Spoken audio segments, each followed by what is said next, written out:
नमस्कार दोस्तों, आपका स्वागत है हमारे YouTube चैनल आंसर देखो पर। देखिए, राजस्थान पुलिस 2020 के लिए महिला एवं बाल अपराध कानून से संबंधित महत्वपूर्ण वीडियो हम यहाँ पर आपके लिए लेकर आए हैं। ये टेस्ट नंबर 9 है।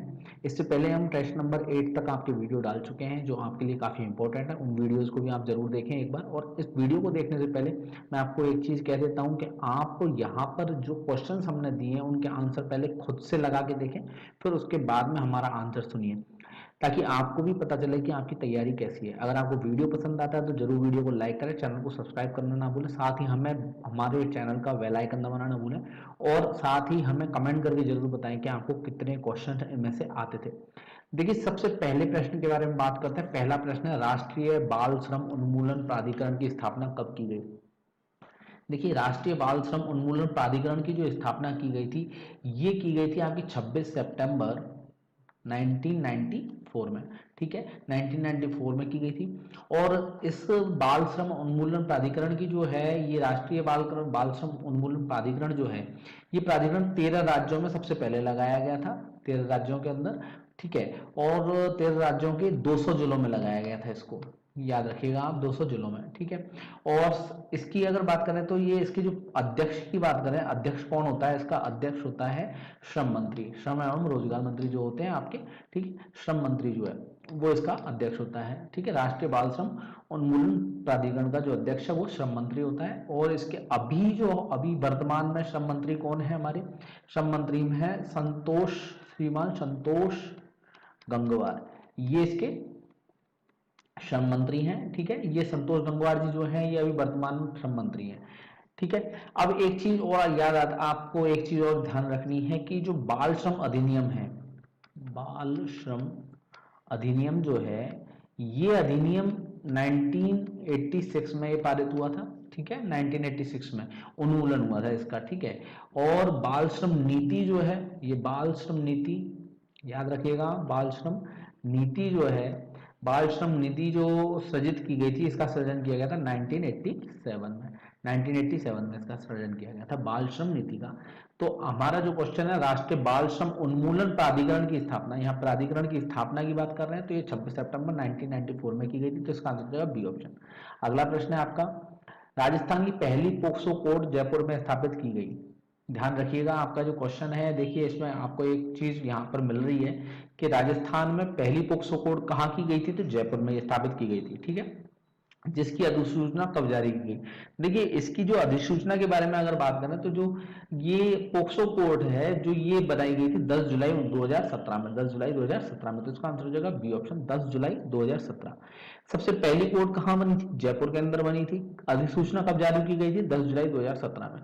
पोक्सो एक्ट के अंदर आप जानते होंगे 2012 में पारित किया गया था, तो इसका आंसर हो जाएगा बी ऑप्शन। अगला प्रश्न है आपका, शारदा एक्ट के तहत प्रारंभ में बालिकाओं की विवाह योग्य न्यूनतम आयु वर्ष रखी गई थी। देखिए, शारदा एक्ट के बारे में अगर मैं बात करूं तो शारदा एक्ट जो पारित किया गया था, ये पारित किया गया था 28 सितंबर 1929 में। ठीक है, पारित किया गया था। और इसके तहत 14 साल तो लड़की की उम्र थी और 18 साल लड़कों की उम्र थी। तो इसमें हमारा क्वेश्चन है, महिला बालिकाओं की विवाह योग्य न्यूनतम आयु क्या थी? तो 14 साल इसकी आंसर हो जाएगा, बी ऑप्शन बिल्कुल सही आंसर होगा। ठीक है, आपको ये याद रखना, शारदा एक्ट के लिए किसने प्रस्ताव पारित रखवाया था? प्रस्ताव किसने दिया था? विधेयक कौन लेके आया था? जो विधेयक लेके आए थे, हरबिलास राय सिंह, हरबिलास शारदा। ठीक है, ये शारदा एक्ट का प्रस्ताव लेके आए थे, जो कि 1927 में लेके आए थे। ये 1927 में लेके आए थे। फिर उसके बाद में 20 जून 1929 को इसकी रिपोर्ट जो पेश की गई थी, रिपोर्ट पेश की गई थी, और 28 सितंबर 1929 में इसको पारित कर दिया गया था। ठीक है, ये याद रखना। और इसके लिए जो ये समिति थी, वो याद आपको रखनी है, ये किसके समक्ष ये हुआ था? ये समक्ष रखा गया था, जो imperial legislative council of India. ठीक है, ये इसने पारित किया था इसको, तो इसको ध्यान रखना है आपको। और इसकी जो समिति जो बनी थी, इसको समिति बनाई गई थी जोशी समिति, याद रखनी है आपको, ज्योति समिति। ठीक है, तो इसका आंसर हो जाएगा बी ऑप्शन। अगला प्रश्न है आपका, बेटी बचाओ बेटी पढ़ाओ योजना की शुरुआत किस राज्य से की गई थी? देखिए, बेटी बचाओ बेटी पढ़ाओ की योजना की जो शुरुआत हुई थी, ये 22 जनवरी और 2015 में इसकी स्थापना की गई थी, शुरुआत की गई थी, ठीक है, 22 जनवरी 2015 में। और ये कहाँ से की गई थी? हरियाणा से की गई थी। हरियाणा में कहाँ से? पानीपत से, ठीक है, पानीपत से इसकी शुरुआत की गई थी, ये आपको याद रखना है इसमें। और इसका जो बेटी बचाओ बेटी पढ़ाओ योजना का जो उद्देश्य था, इसमें शिशु लिंगानुपात में जो कमी हो रही थी उसको रोकने के में मदद मिलेगी, इसीलिए इसको चालू किया गया था, ठीक है। तो इसका आंसर हो जाएगा आपका डी ऑप्शन। अगला प्रश्न है आपका, महिलाओं का कार्यस्थल पर लैंगिक उत्पीड़न अधिनियम 2013 में यदि नियोक्ता अधिनियम के प्रावधानों को पूरा करने में असफल होता है तो उसे कितने रुपए का अर्थदंड भरना पड़ता है?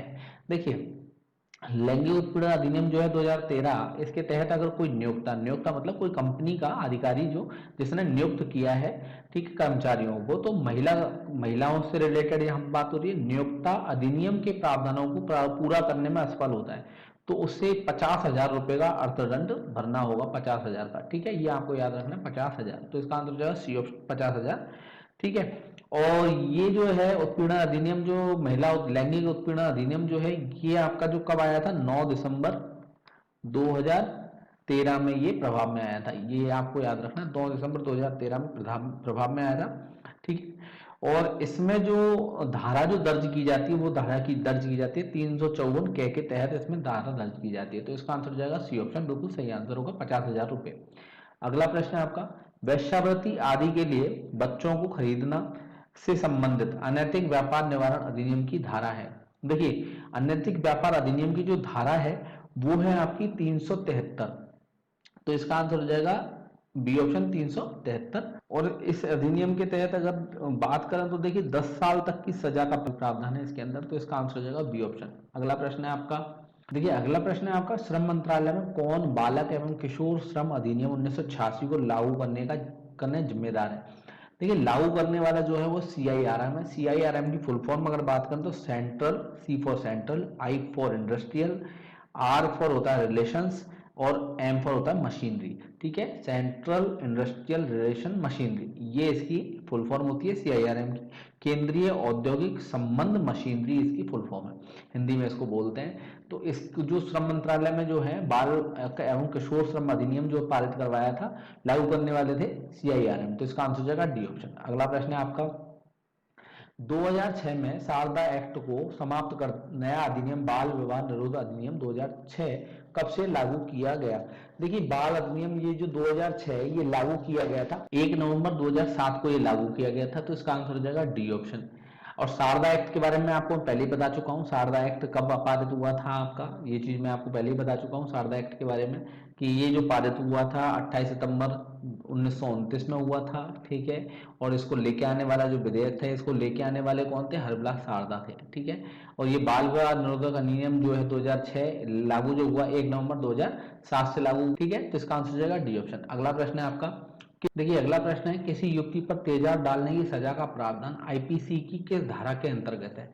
देखिए, तेजाब डालने का जो प्रावधान है ये IPC की धारा 326 का A और B, ये A और B, ठीक है। तो इसका आंसर हो जाएगा बी ऑप्शन। इसके तहत अगर बात करें तो 10 साल की सजा है इसमें तेजाब डालने पर, ठीक है। किसी भी युक्ति पर अगर कोई तेजाब डालता है तो उसको सजा है, 10 साल की सजा है, ठीक है। तो इसका आंसर हो जाएगा बी ऑप्शन, और इसका जो धारा है 326 AB। अगला प्रश्न देखते हैं आपका, अगला है, निम्नलिखित में से महिलाओं से संबंधित हेल्पलाइन नंबर कौन सा है? देखिए, जो हेल्पलाइन नंबर जो है ये महिलाओं से संबंधित हेल्पलाइन नंबर है 1090 या 1091, ये दोनों महिलाओं से संबंधित हेल्पलाइन नंबर हैं, तो इसका आंसर हो जाएगा सी ऑप्शन, बिल्कुल सही आंसर होगा सी ऑप्शन।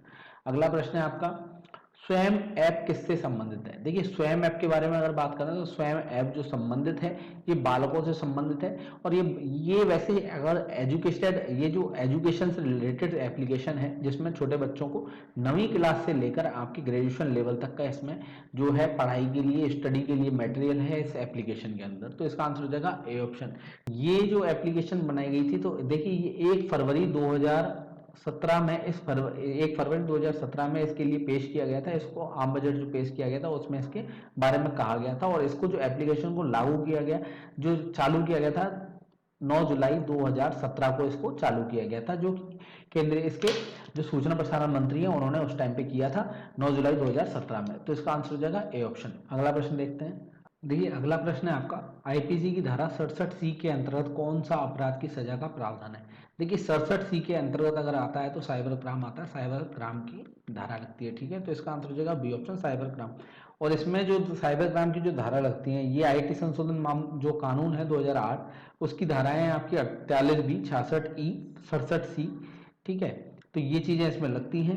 और इसमें जो डेटा है, कोई अगर जो साइबर अपराध के बारे में अगर बात करें तो जैसे निजी गोपनीय और सूचनाएं हैं, इनको अगर कोई चोरी कर ले, साइबर क्राइम के अंतर्गत आते हैं, ठीक है। तो साइबर अपराध के अंतर्गत आते हैं, तो इसका आंसर हो जाएगा बी ऑप्शन। अगला प्रश्न है आपका, बाल अधिकारों के संरक्षण हेतु राष्ट्रीय आयोग के कुल 6 सदस्यों में से कम कितनी महिलाएं होनी चाहिए। देखिए अधिकारों के संरक्षण हेतु जो राष्ट्रीय आयोग है, इस आयोग के अंदर अगर बात करें तो इसमें जो कुल सदस्य कितने होते हैं, 6 सदस्य होते हैं, ठीक है, जिसमें 4 पुरुष और 2 महिलाएं शामिल होती हैं, ठीक है। और यहाँ पूछ रहा है महिला सदस्यों की संख्या कितनी होती है, तो इसका आंसर हो जाएगा बी ऑप्शन, 2 महिलाएं सदस्य होती हैं इसमें, ठीक है।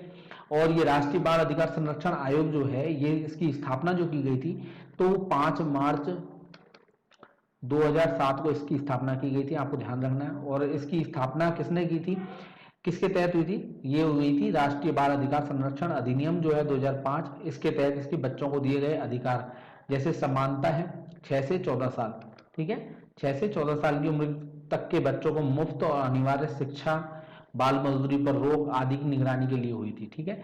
तो इसका आंसर हो जाएगा बी ऑप्शन। अगला प्रश्न है आपका, 18 साल से कम उम्र की लड़की को गैर कानूनी संभोग के लिए फुसलाना से संबंधित अनैतिक व्यापार निवारण अधिनियम की धारा है। देखिए अनैतिक व्यापार अधिनियम की जो धारा है वो 366 के है, तो इसका आंसर हो जाएगा ए ऑप्शन। और इसमें क्या है आपका, देखिए 18 साल से कोई कम उम्र की जो लड़की हो और उसके साथ में गैरकानूनी संभोग की अगर कोई करता है या उसको बहलाता है, फुसलाता है, तो उसके ऊपर जो धारा लगेगी वो 366 के लगेगी। और इसके लिए अगर बात करें तो देखिए इसमें जो सजा है, तो सजा का प्रावधान है 10 साल, और 10 साल से लेकर ये क्या है, जेल, 10 साल की तो जेल है उसमें, और जुर्माना है, ठीक है। तो इसका आंसर हो जाएगा ए ऑप्शन। अगला प्रश्न है आपका मानव तस्करी बिल 2018 महिला व बाल विकास मंत्रालय द्वारा 18 जुलाई 2018 को लोकसभा में यह बिल पेश हुआ, जो कब सदन से में पारित हो गया। देखिए इसको जो पारित हुआ था, ये पारित किया गया था 26 जुलाई 2018 को, तो इसका आंसर हो जाएगा बी ऑप्शन, ठीक है। देखिए 18 जुलाई 2018 को महिला एवं बाल विकास जो मंत्री हैं मेनका गांधी, ठीक है, मेनका गांधी महिला एवं बाल विकास मंत्री, ठीक है। तो इन्होंने मानव तस्करी जो है इसमें निवारण, संरक्षण और ये पुनर्वास बिल जो होता है 2018 लोकसभा में पेश किया था इसको, और 26 जुलाई 2018 को इसको बिल को इसको सदन में पारित कर दिया गया। और बिल तस्करी के शिकार जो होते हैं लोग, उनके लिए बचाव और उन्हें छुड़ाने और उन्हें पुनर्वास का प्रावधान करना, ये इसके तहत आता है, ठीक है। तो इसका आंसर हो जाएगा बी ऑप्शन।